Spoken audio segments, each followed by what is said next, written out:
ನಮಸ್ಕಾರ ಭವಿಷ್ಯದ ಶ್ರೀಮಂತರೇ.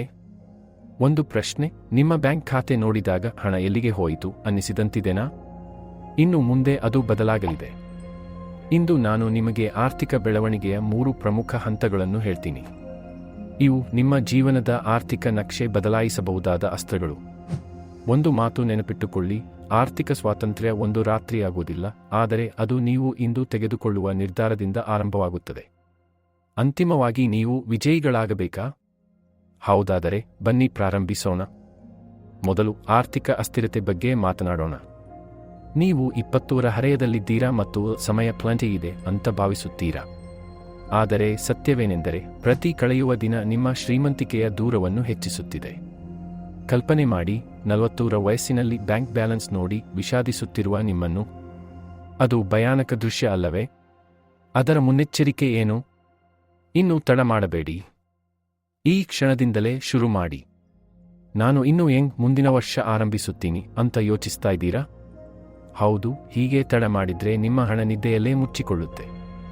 ಮುಂದಿನ ಹಂತ, ಬಜೆಟ್ ರೂಪಿಸೋದು. ನಿಮ್ಮ ಹಣ ಎಲ್ಲಿ ಹೋಗುತ್ತಿದೆ ಅನ್ನೋದನ್ನ ಅರಿಯದಿದ್ದರೆ ಯಶಸ್ಸಿನ ಹಾದಿ ಹುಡುಕೋದು ಕಷ್ಟ. ಸರಳವಾದ ವಿಧಾನ: ಆದಾಯ ಬರೆಯಿರಿ, ಖರ್ಚು ಬರೆಯಿರಿ, ಉಳಿಯುವ ಹಣವನ್ನು ಸಂಗ್ರಹಿಸಿ.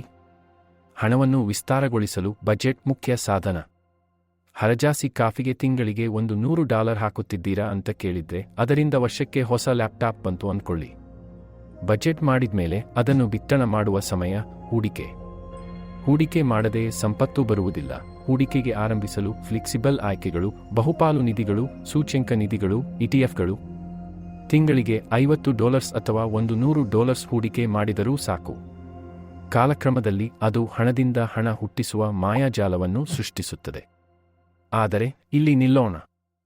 ಹಣದ ಜಾದು, ಕಂಪೌಂಡಿಂಗ್ ಬಗ್ಗೆ ಇನ್ನೂ ಹೇಳಿಲ್ಲ. ಮುಂದಿನ ವಿಡಿಯೋದಲ್ಲಿ ಅದರ ಶಕ್ತಿಯನ್ನು ಸಂಪೂರ್ಣವಾಗಿ ಅನಾವರಣ ಮಾಡ್ತೀನಿ. ಇಂದಿನ ಪಾಠಗಳು: ಬಜೆಟ್ ಮಾಡಿ, ಹೂಡಿಕೆ ಮಾಡಿ, ಮುಂದಿನ ಹೆಜ್ಜೆಗೆ ಸಿದ್ಧರಾಗಿ. ನೀವು ಈಗಲೇ ನಿಮ್ಮ ಆರ್ಥಿಕ ಬೆಳವಣಿಗೆಗೆ ಪಾದಾರ್ಪಣೆ ಮಾಡಿದ್ದಾರೆ. ಇದನ್ನು ಮುಂದುವರೆಸೋಣ. ಇದೀಗ ಮುಂದಿನ ವಿಡಿಯೋ ನೋಡಿ, ಕಂಪೌಂಡಿಂಗ್ ಶಕ್ತಿಯ ಮರ್ಮ. ಇದನ್ನ ಒಮ್ಮೆ ಅರ್ಥ ಮಾಡಿಕೊಂಡರೆ ನಿಮ್ಮ ಹಣವೂ ನಿಮ್ಮ ಹೆಮ್ಮೆಯೂ ಏರ್ತದೆ.